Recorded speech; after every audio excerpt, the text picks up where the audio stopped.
What's one thing that you tell people that are coming into the space or that want to get leverage to the space that have no fundamental understanding of the crypto ecosystem and how to participate? Hey everybody, and welcome to the TDR Proof of Work podcast. I'm Anthony Varel, your host, and today I have Brian Mossoff from Ether Capital with me, and we're going to be taking a deep dive into Ethereum. With what's been going on in the financial sector over the past couple of weeks, Ether's been a hot topic. So good to have you today, and ready to dive in. Thanks. Excited to do anything crypto, ETH, even Bitcoin related. This is it. This is the fun place to be. Yeah. So I guess to take it from the top, I mean, how did you get crypto pilled? Like, what brought you into the sector? How and the why got you into to what you're doing currently with Ether Capital? I heard about Bitcoin through a random encounter back in I think late 2012. A friend was buying a used iPad off Craigslist, and the guy was selling everything he owned for Bitcoin, which seemed completely insane. Hadn't heard of it ever before. Ended up reading a fair bit about it, and then had some friends who also were doing similar reading, poking around on Reddit, looking at the white paper.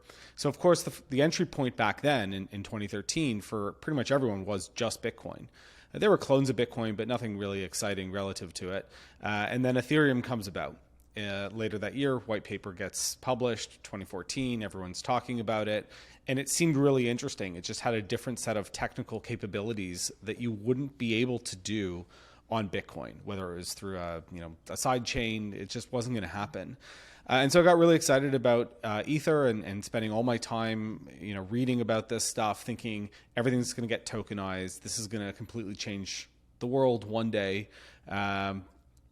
Interesting, though, back then, you didn't have any social consensus from friends or family. Everyone just thought you were nuts. This wasn't an industry that was at scale. It didn't have real infrastructure being built that was robust, best practices, governance. I mean, those things hadn't really emerged yet. It was still very much the Wild West. And then I was helping a friend facilitate market rates to margin traders on an exchange called Poloniex back in 2016. Not heard that name in a while. And yeah, I mean, that was kind of the original sort of Binance, right? Where they got the idea of people want a nice looking interface. They want to trade alts. There was a troll box, if anyone was around then and remembers the chat of people shilling their bags. Exciting times. And then in 2017, you had the ICO boom and Bitcoin on its way up to 20K, ETH crossing 1,000. And Somsafe, who's the head of Purpose Investments, a big ETF manufacturer in Canada, said, we need an access point in the capital markets for what's happening in this space. And it wasn't clear, Bitcoin, ETH, other layer one tokens, the ICO boom was so crazy.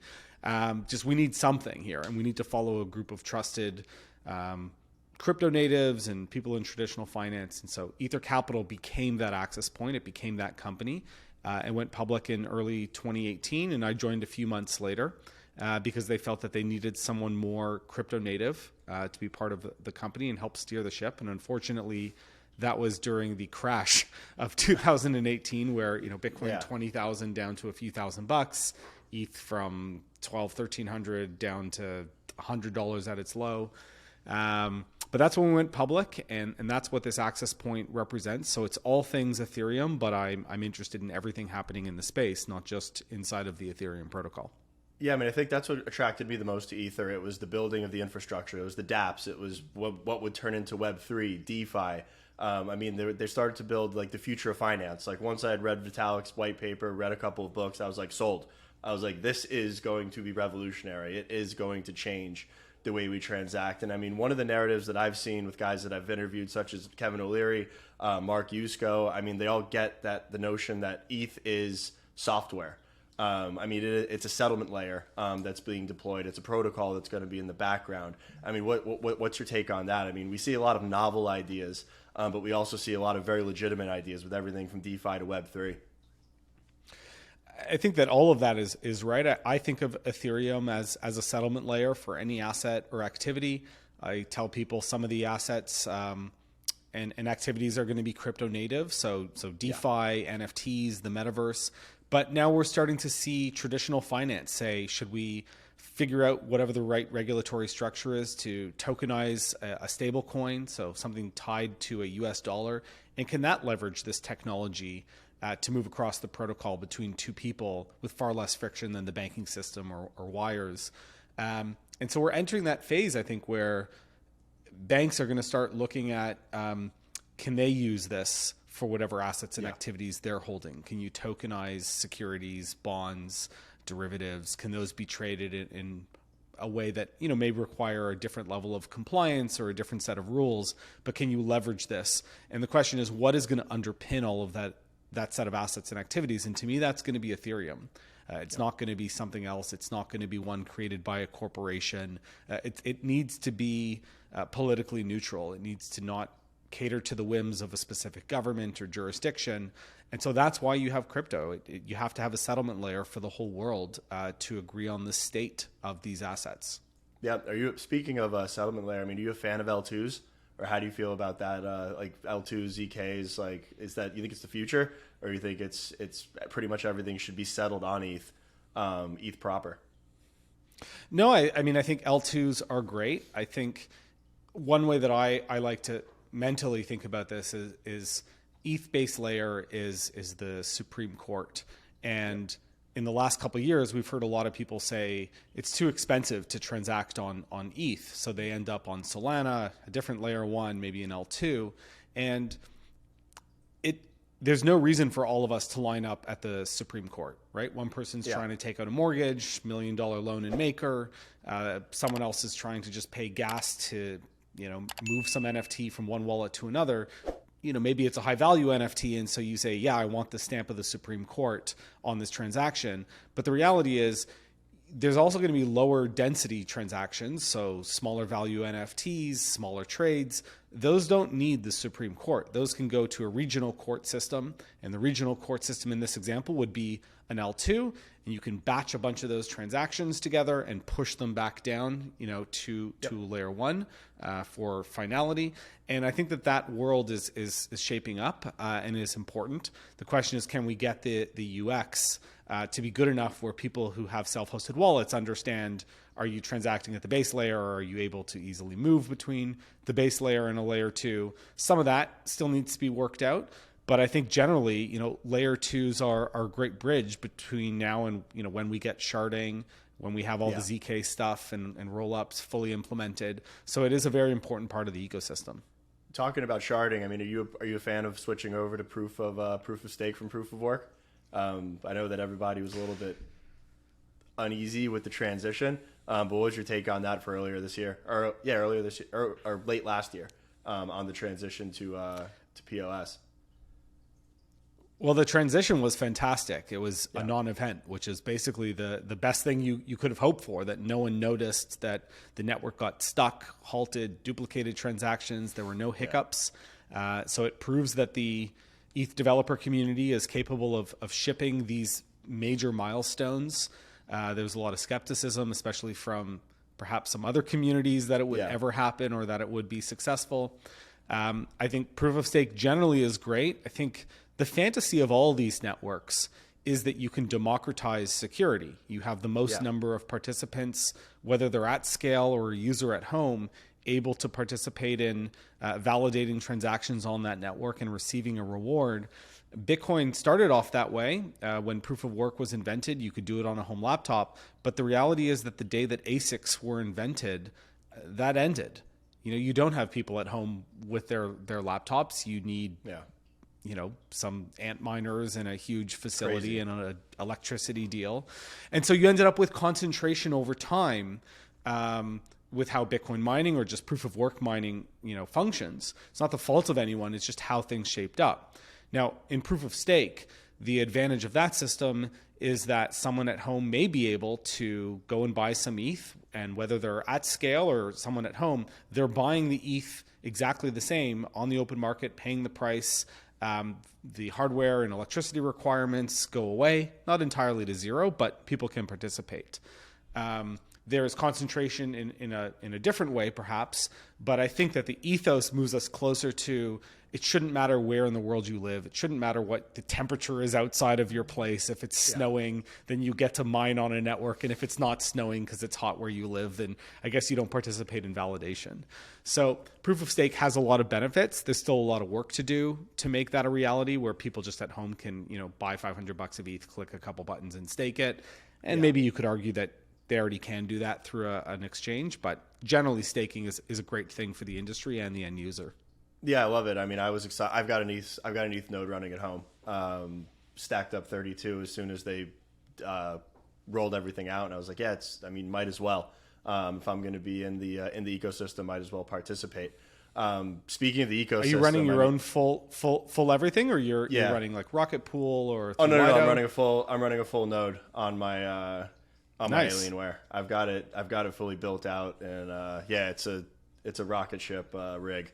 I had a bunch of nodes on like Gala Network and a bunch of other things. When ETH actually made it feasible to have a node at home and kind of self-custody and self-operate, I was like, sign me up. I think everybody should have one to an extent.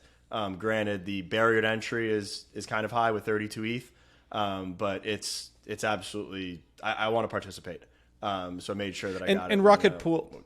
Yeah, Rocket Pool and there are ways to try and democratize that access. They may not be perfect, but I think that there's going to be more ways for holding 1 or 2 ETH that you'll be able to do it in maybe a more crypto native way than depositing into a centralized exchange. But those are still emerging. And again, we'll get there over the next couple of years.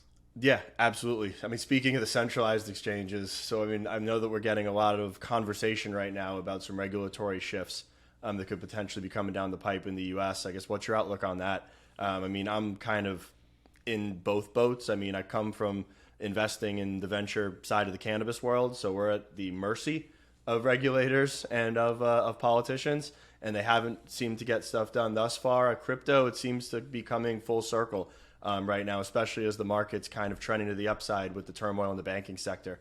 So I guess, what's your take on the regulatory shifts or narrative in general? It's going to be tough. You need companies to have bank accounts. And I don't just mean the big centralized exchanges. You have all sorts of startups and developers attending hackathons. They raise a few $1 million. Who is going to provide banking services to them? So that's certainly a concern. But one silver lining here is, whether it happens in the US or not, the space isn't going away. The developer activity will just move to a jurisdiction that's incentivized by whatever to service them and welcome those entrepreneurs, those potential future tax dollars, those jobs, and to sit at the front of innovation, web, and finance. So I don't know why you would want to push that out of your jurisdiction.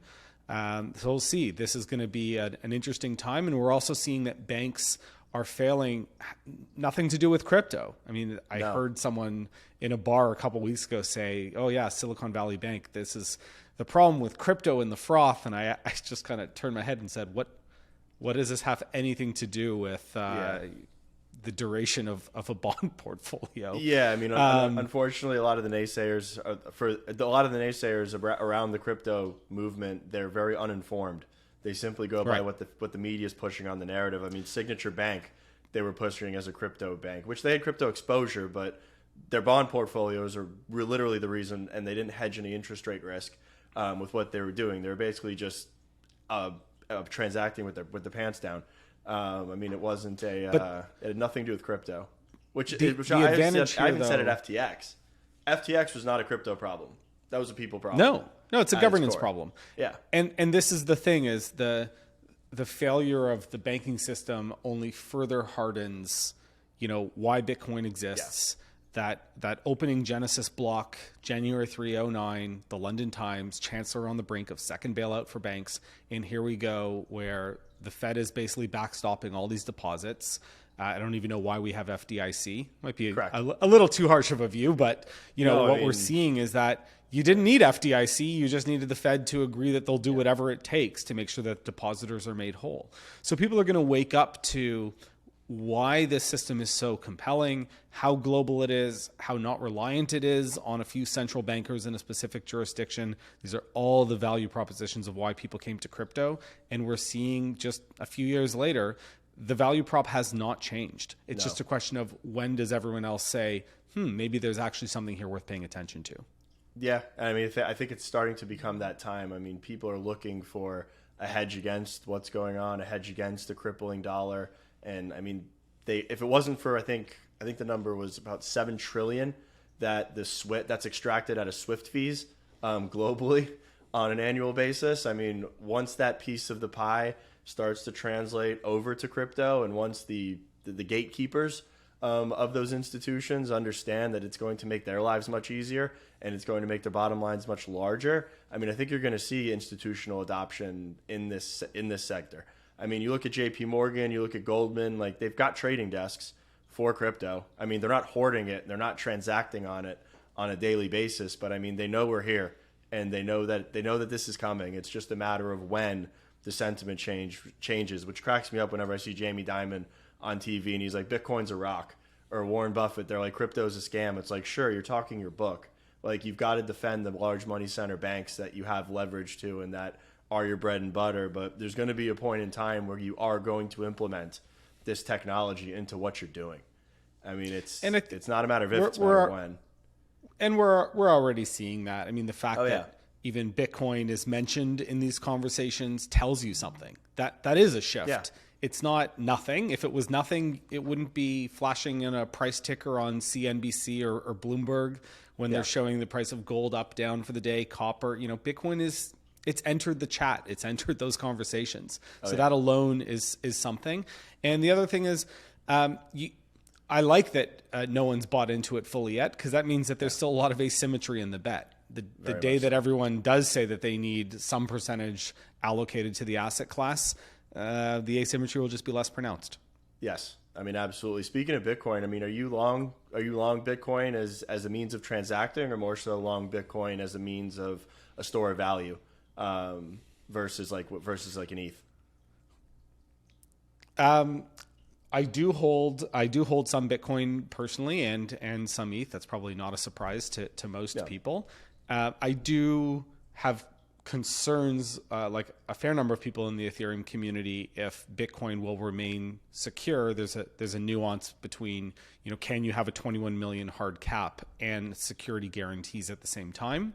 And that'll play out over the next few cycles, but a lot of people are worried, will Bitcoin remain secure? I don't know. That has me a little skeptical or concerned, but I think Bitcoin as an asset is very important. I guess my view would be Bitcoin asset good, Bitcoin network unclear, if it will survive the next 20 years. I don't think Bitcoin needs to have a transactory environment or DAPPs built on it to survive. I mean, I literally see Bitcoin as digital gold. I think Bitcoin is a sound store of value for now, unless it does breach one of those, I guess, security risks at a couple cycles down. But I mean, one thing that I think is, I don't know if it's hurt or helped, but I'd love to hear your opinion on it with NFTs. Do you think it's hurt Ethereum, or do you think it's brought more attention to the ecosystem? We're talking about NFTs or NFTs ordinals specifically NFTs in Bitcoin? No, not the Bitcoin ordinals, like ETH proper, ETH NFTs and the Web3 movement that we're seeing. Because I mean, I think that the metaverse and NFTs are very real. I don't think that the actors that are in the space right now are probably the best representative of where it's going to go. Sure. But like any movement, I mean, you kind of need to see the tulips and you need to see what's going on first and the mania to ensue in order to use like we've said, the underpinning technologies to further things such as tokenization, et cetera, down the road. I'm in favor of any activity that thinks that it's worth block space to record those transactions. It doesn't matter to me if I understand, agree with it or not. I'm more concerned that people try and censor certain verticals because they just don't like the use case. And you saw this a little bit where some of the Bitcoin community was protesting Ordinal's use of block space. Yeah. Bitcoin has had no transaction fees being paid on that network in a long time, and you finally have people using the block space for something that they think is important, and everyone's protesting. I don't know what to say to that, but I think all of this stuff is good. And I agree with you that, whether we've seen exactly what the metaverse or NFTs will represent in 10 or 20 years, unclear, but the technology is very real. The ability to have a more direct relationship between artists and consumers is something that I think everyone wants, right? We want less agency, less rent extraction, and that is the purpose of these technologies and protocols. And NFTs is just another use case. It's, can we have digitally native art? Should we have digitally native art representing various claims on either assets, a profile picture, maybe it's an individual piece of art, maybe it gets fractionalized and communities start using fractionalized NFTs to have kind of a micro currency, because the crypto punks are more important to that community than ETH. And so they take valuable crypto punks, they wrap them together, they fractionalize them and use the fractionalized claims on those NFTs as currency. All these things become possible because of these open state ledgers. And that to me is where this gets really exciting, is to watch the lines get blurred between, what is money and what is an NFT. And we don't have to limit our worldview to that thing's a piece of art, that thing's a $5 bill. They kind of are one and the same. You either believe something has value or you don't. And that's what's going to be challenged with all these verticals. Yeah, I mean, it's kind of what really, really got me interested in NFTs. It was, two of the projects I'm working on. One, we're tokenizing commodities, such as hard metals, platinum, silver, gold, diamonds, et cetera, to bring those on chain. And then the other one, we're tokenizing sports cards with asset-backed NFTs on Polygon. And when you take an analog asset and you essentially financialize it and turbocharge it by bringing it on chain with provenance, immutable layer of trust, and instant settlement, it's a beautiful thing. It makes a lot of sense. Like, I got into NFTs, as you can see, pretty heavy back about 2 years ago. Apes were the first kind of collection that I got into, and then it kind of just spiraled. At first, it was like imposter syndrome. I was like, what's going on? Like, I just paid $17,000 for a picture of a monkey, and then it was like farther down the rabbit hole, trial and error. And I was like, well, this makes a lot of sense. You are literally creating an instant layer of settlement that you can peg an asset to and trade it cross borders in real time, and it is the future. And I'm a thorough believer that literally everything will be tokenized down the road. Provenance and the immutable nature of blockchains is something that's going to have staying power and trust. You saw those pictures of Trump today that were deep fakes that AI created of him running down the streets of New York. Someone was like, well, tokenizing these actually fixes that, because you're adding in provenance, you're adding in trust. And what we need is a lot of trust. Especially yesterday, the bag of rocks, I think, that were found at the London Commodities Exchange that were sitting in JP Morgan's vault or whatever as a bag of nickel. These things all need to be tracked, updated, and it's going to help commerce moving forward. This has been awesome. Love your view on the space. Everything that you've said so far, we're pretty much very so aligned. I guess to wrap up, what's one thing that you tell people that are coming into the space or that want to get leverage to the space that have no fundamental understanding of the crypto ecosystem and how to participate? I think a lot of newcomers to the space have FOMO, that the price of Bitcoin is so high and ETH is so high, and that they feel they need to find the next, flavor of the month. I always joke, new coin has dog, let's buy that one. When really they should be probably looking at just Bitcoin and ETH first, making some small allocation into those assets, not trying to trade them, say, I'm going to have a low time preference. I'm going to hold this thing for 5 years. I don't care if I pay 2x the price that it is in 2 weeks. I'm buying this for 5 years and I'm not trading it. I'm going to look away and start reading about why are there communities that have formed around Bitcoin? Why are there communities that have formed around Ethereum? Those are sticky. The problem with new tokens or assets is they don't necessarily have those communities yet. It doesn't mean that they won't be successful, but new capital, I find, tends to always want to flow towards some new, even more highly speculative thing. And the reality is this sector either works and all these assets do really well. You know, the price of ETH, if it's successful, is far higher than it is today. And so you're trying to take on more risk to squeeze out an even bigger return on an untested thing. I mean, it never quite sits well with me. So I think people need to just take a step back. I like now that we're in a kind of a bear market. I don't know what we would call this phase. We're like leaving the bear market, maybe entering a bull run. Who knows? But I hope so.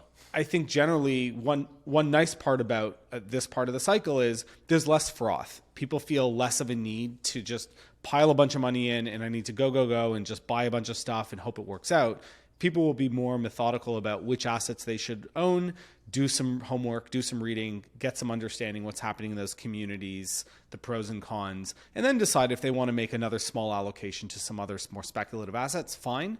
But I really think newcomers need to just focus on Bitcoin and ETH first, and then over time decide if they want, to touch anything else. But frame it around why did Bitcoin and ETH work as assets, as community, and then say, this other thing I'm considering, does it have the same value proposition? Does it have a community that looks like it's rallying around it? Will it be here in the next cycle? Or is this just some headline and I'm throwing capital at it? So yeah, I mean, that's very important. That's careful. Sage advice. That's definitely sage advice. I mean, that's one thing that I look for as well. It's if you're looking at a token, you need to see, is there a developer community? More importantly, are there DAPPs that are being built? Like, what are the transactions that are going on per day, like on these chains? And like, do they have staying power? But yeah, I mean, anybody that I know, I usually tell them, get a ledger, get a MetaMask, put some fiat in there, play around. Don't be afraid to mess up and just trial and error, learn. And I mean, crypto will be your friend down the road. Well, Brian, this has been great. Thank you very much for your time today. And everybody, once again, just remember, this is the Proof of Work podcast with TDR. If you have any comments, please put them in the comment section. We'd be happy to answer anything you have. Thank you very much, Brian. This has been great. Thank you for having me. Hope to be back soon. We'll definitely keep this conversation rolling. Hey everyone, thanks for watching, and if you want to learn more about the emerging industries that we cover, then leave a comment below and let us know who you want us to interview, the questions you want asked, and the information that you want to learn. We want to hear from you. As usual, click on that bell for all notifications to get the latest information, share this video with your network, and don't forget to subscribe to our channel because we would not be here without you. Thanks for watching, everyone.